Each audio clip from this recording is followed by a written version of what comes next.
ಅಜ್ಜಿ ಏನಾರ ಕತೆ ಹೇಳಜ್ಜಿ ಹೇಳಜ್ಜಿ ಏ ಹೋಗ ಆ ಕಡಿಕೆ ಮಗ ಏನು ದಿನ ಕತೆ ಹೇಳು ಅಂತ ಬಂದರೆ ಮಲಗಿದ್ನು ಹೋಗ ಆ ಕಡಿಕೆ ನಂಗೆ ಆಯ್ತಿಲ್ಲ ಸುಸ್ತು ಹೋಗ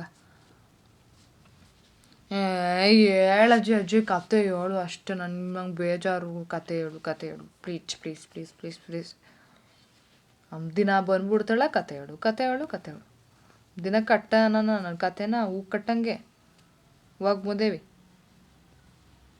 ಅಜ್ಜಿ ಹೇಳು ನಾವು ಊಟನೇ ಮಾಡೋಕ್ಕಿಲ್ಲ ನೀನು ಹೇಳಿದ್ರೆ ಹೇಳು ಇವಾಗ ಹೇಳು ಪ್ಲೀಸ್ ಹೇಳಜ್ಜಿ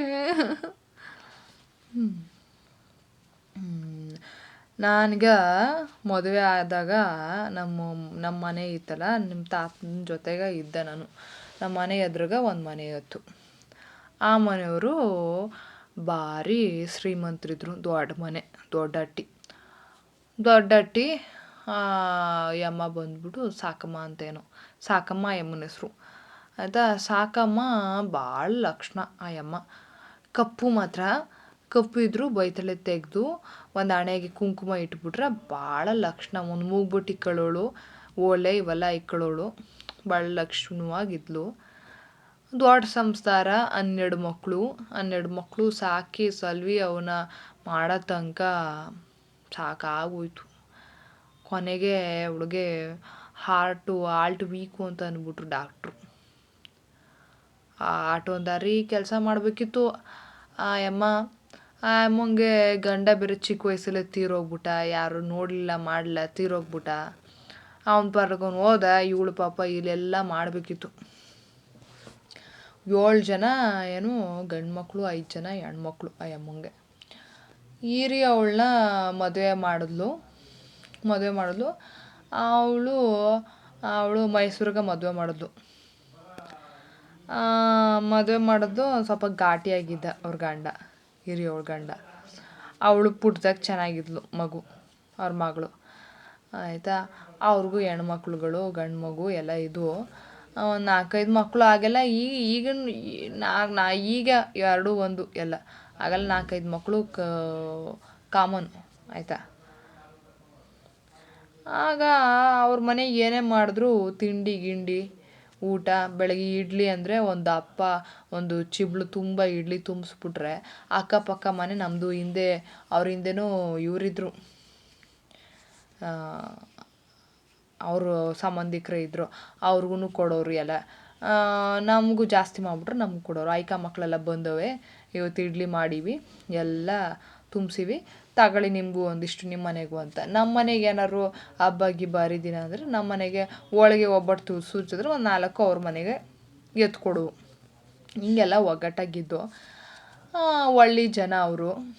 ಅವ್ರಿಗೆ ಏನಾಗೋತು, ಒಂದು ಸರಿ ಹಿಂಗೆ ಏನೋ ಅಂತ ತಂಟೆ ತಕರಾರಿರಲಿಲ್ಲ, ಒಳ್ಳೆ ಜನ. ಒಂದಿನ ಏನಾಯ್ತು, ಇವರು ಹಿರಿಯವಳು ಮಕ್ಕಳು ಬಂದಿದ್ದರು. ಬೇಸಿಗೆ ರಜಾ ಅಂದ್ಬಿಟ್ಟು ಕಳ್ಸೋಕ್ಕಿಲ್ಲ ಅನ್ನೋರು ಅಪರೂಪಕ್ಕೆ ಮಕ್ಕಳೆಲ್ಲ ಕೇಳ್ಕೊಂಬಕ್ಕ ಬಂದಿದ್ವು. ಒಂದೊಂದು ಮುತ್ತು ಥರ ಇದ್ವು. ಚೂಟಿ ಆಗಿದ್ವು, ನೋಡೋಕೆ ಅಷ್ಟು ಲಕ್ಷಣವಾಗಿದ್ವು, ಚಂದವಾಗಿದ್ವು. ಎಲ್ಲ ಕುಳ್ಳಕ್ಕೆ ಅವ್ರ ಮನೇಲಿ ಎಲ್ಲ ಕುಳ್ಳಗಿದ್ದಿದ್ವು. ಅವ್ರ ಅಪ್ಪ ಕುಳ್ಳಕ್ಕಿದ್ನ. ಆಗ ಬಂದಿದ್ದವು ಎಲ್ಲವೂ ಬೀಳಕ್ಕೆ ಚೆನ್ನಾಗಿದ್ದು. ಇಲ್ಲ ಅವ್ರ ಅವ್ವ ಅಂದರೆ ಅವ್ರ ಅಜ್ಜಿನೂ ಎದಳಿಸ್ಬಿಡೋಳು. ಬೆಳಗ್ಗೆ ಕೋಲ್ ಹೊಡೆದು ಏನ್ರ ಮಲ್ಕೊಂಡಿದ್ರೆ 8 ಗಂಟೆ 9 ಗಂಟೆ ಆದರು ಅಂತ ಎದಳಿಸ್ಬಿಡೋರು. ಆವಾಗ ಏನಾಗುತ್ತೋ, ಅವ್ರ ಚಿಕ್ಕಮ್ಮಂದು ಅಂದರೆ ಕಿರಿ ಮಗಳು ಏನೋ, ಆ ಯಮ್ಮನ ಕಿರಿ ಮಗಳಿಗೆ ಬಾಣ್ತಿನೋ ಏನೋ ಹುಷಾರು ತಪ್ಪಿಬಿಡ್ತು. ಮಗಿನೋ ತೋರಿಸ್ಬೇಕು ಅಂದ್ಬಿಟ್ಟು ಪಕ್ಕದ ಊರಿಗೆ ಡಾಕ್ಟ್ರಿಗೆ ಹೋಗಿದ್ವು. ಅವ್ರ ಜೊತೆ ಈ ಮಕ್ಕಳು ಐಕ್ಳು ಬಂದಿದ್ವಲ್ಲ, ಸಿಟಿಯವು, ಅವು ಹೋಗಿದ್ದವು. ಕೊನೆಯವಳು, ಆ ಹಿರಿಯವಳ್ದು ಕೊನೆ ಮಗಳು ಇತ್ತು. ಅದು ಚಿಕ್ಕದು. ಅದು ಅಂಥ ಸಣಕ್ಳು, ಅಂಥ ಶಕ್ತಿ ಇರಲಿಲ್ಲ ಆ ಹುಡುಗಿಗೆ. ಆ ಹುಡುಗಿಗೆ ಕರ್ಕೊಬರ್ಬೇಕಾದ್ರೆ ಸೈಕಲು ಹರಿದ್ಬಿಟ್ಟು ಚಕ್ರದ ನಡುವೆ ಸೈಕಲ್ ಸಿಗಾಕೊಂಡು ಅವಳಿಗೆ ಕಾಲು ಗಾಯ ಆಗಿ ರಕ್ತ ಗಿಕ್ತೆಲ್ಲ ಬಂದ್ಬಿಡ್ತು. ಆವತ್ತು ಅವರಪ್ಪ ಬರಬೇಕು ಊರಿಗೆ, ಕರ್ಕೊಂಡು ಹೋಗ್ಬೇಕು ಐಕ ಮಕ್ಕಳು ಹೆಂಡ್ತಿನೆಲ್ಲ. ಈಗ ಕಾಲು ಏಟಾಗ್ಬಿಟ್ಟೈತೆ. ನೋಡಿದ್ರೆ ಬುಟ್ಟಾನ. ಅವರಪ್ಪ ಭಾರಿ ಜೋರು, ಘಾಟಿ. ಇವರೆಲ್ಲ ಹೆದ್ರುಕೊಳ್ಳೋರು. ಅಷ್ಟು ಜನ ಮಕ್ಕಳಿದ್ರೂ ಹೆದ್ರುಕೊಳ್ಳೋರು. ಇವ್ರ ಮನೇಲಿ ದೊಡ್ಡವನು ಅವ ಯಮ್ಮ ಸಾಕಮ್ಮನ ದೊಡ್ಡ ಮಗನ ಒಂದು ಧೈರ್ಯವಂತ ಬುದ್ಧಿವಂತ ದೊಡ್ಡವನಾಗಿ ಎಲ್ರದ್ದು ಮದುವೆ ಗಿದ್ವೆ ಎಲ್ಲ ಮಾಡಬೇಕು ಅಂತ ಅವನೇ ಓಡಾಡ್ತಿದ್ದವನು. ಅವನೊಂದು ಸ್ವಲ್ಪ ಮಾತಾಡೋನು, ಅದು ಬಿಟ್ರೆ ಇನ್ನೆಲ್ಲ ಹೆದ್ರುಕೊಳ್ಳೋರು. ಹಂಗಾಗ್ಬಿಟ್ಟಿತ್ತು. ಆಗ ಹುಡುಗಿ ಮಕ್ಕಳೆಲ್ಲ ಭಯ ಹೆದ್ರ್ಕೊಂಡವ್ರು. ಈ ಸಾಕಮ್ಮಂಗೂ ಭಯ, ಅಳಿಯ ಏನಂದನೋ ಏನೋ ಎದೆ ಡವ ಡವ ಡವ ಜಗಳ ಆಯ್ತಿತ್ತು. ಜಗಳ ಆಗ್ಬಿಟ್ರೆ ಅಂತ ಭಯ. ಅವಳು ಎಲ್ಲ ಮೊಮ್ಮಕ್ಳಿಗೆಲ್ಲ ಬೈದಳು. ಮೊಮ್ಮಕ್ಳು ಪಾಪ ಎಲ್ಲ ಪಿಳಿಚ್ಕೊಂಡು ಬಿಟ್ಕೊಂಡು ಎಲ್ಲ ಬೀಳ್ಸ್ಕೊಬಿಟ್ಟಿತ್ತು ಮಕ ಎಲ್ಲ. ಆಮೇಲೆ ಹೆಂಗೋ ಹೋದ್ರು. ಅವ್ರ ಕಥೆ ಕೇಳ್ದ, ಚೆನ್ನಾಗಿತ್ತಾ? ಇನ್ನೇನು ಕತೆ ಅಂದರೆ ದಿನ ದಿನ ಸೃಷ್ಟಿ ಮಾಡುವ. ಒಬ್ಬರು ಆಚೆ ಇದ್ದ, ಒಬ್ಬ ಮಂತ್ರಿ ಇದ್ಲು, ಮಂತ್ರಿ ಇದ್ದ. ಅಜ್ಜಿ ಮಂತ್ರಿ ಇದ್ಲು ಅಂತಿದ್ಯಲ್ಲ ಅಜ್ಜಿ.